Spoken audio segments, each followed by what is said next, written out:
Propan balonni ichida havosini chiqarsa, probeg ko'p yuradimi degan akalar uchun bu videomiz.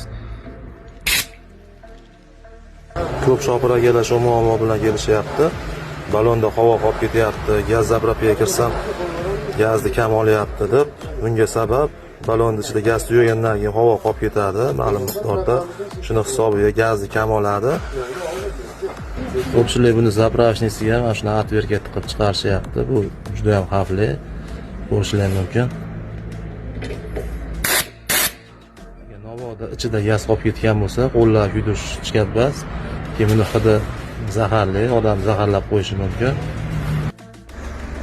Buni o'rniga biz akkuratniy qilib havo chiqaradigan qo'yib, trubkasini pastiga tushirib berganmiz, ko'rishingiz mumkin.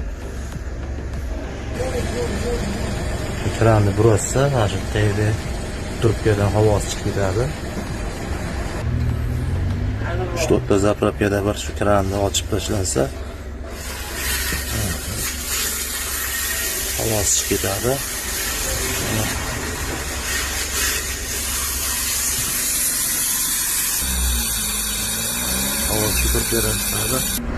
Buni foydali tarafi gaz zapravkaga kirsalang, gazni ham to'liq oladi, keyin mashinani probegi ham ko'p yuradi.